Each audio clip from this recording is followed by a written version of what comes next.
NATO chief warns of hard winter for Ukraine and its backers. Ramstein Air Base, Germany, AP. NATO Secretary-General Jens Stoltenberg warned Thursday that Ukraine and its supporters face a tough winter in coming months, but he urged the public in Western nations to keep faith in their efforts, saying that the war is at a critical point as Russia loses some territory. "We need at least to be prepared for this winter, because there is no sign of Russia giving up its goal of taking control of Ukraine," Stoltenberg told the Associated Press on the sidelines of a US-led Ukraine backers meeting in Ramstein, southwest Germany. "The war in Ukraine is approaching a pivotal moment where we see that the Russian offensive in Donbass has stalled. We see that the Ukrainians have been able to fight back, to strike back and regain some territory," he said. Hardest of all is the task facing the Ukrainian armed forces, more than 6 months into a conflict once seen by Russian President Vladimir Putin as a military intervention likely to last a few days, but which has now turned into a grinding war of attrition. While Ukraine has sought weapons and ammunition, it now needs winter equipment.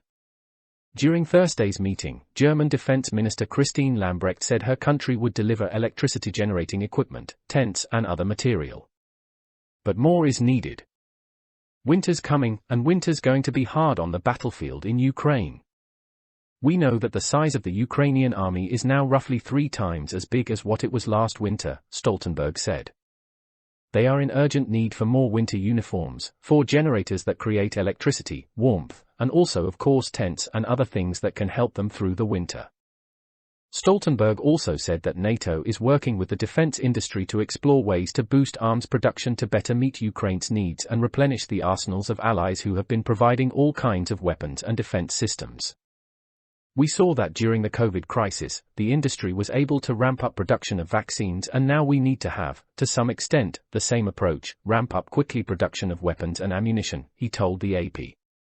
Turning to U.S., Canadian and European public suffering under high energy prices, inflation, and concerns about food supplies, Stoltenberg urged them to keep the faith, saying that the price of ending support now would be a price that's too high to pay.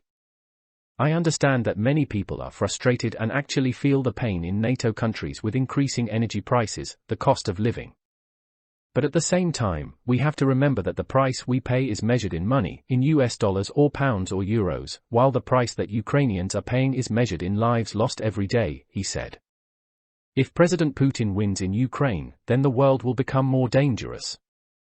Then he will see that he is rewarded, that he can get this way by using brutal military force, by invading a neighbor, by blatantly violating international rule and attacking innocent civilians," the former Norwegian Prime Minister said. Stoltenberg wouldn't be drawn on how long the conflict might run for, but he said that it will end at some point, at the negotiating table. He said that Ukraine, as a sovereign, independent country, must be helped through this war to strengthen its hand in any future peace talks. "If President Putin and Russia stop fighting, then we will have peace. If Ukraine stops fighting, then Ukraine will cease to exist as an independent nation. So therefore, we need to continue to provide support," he said.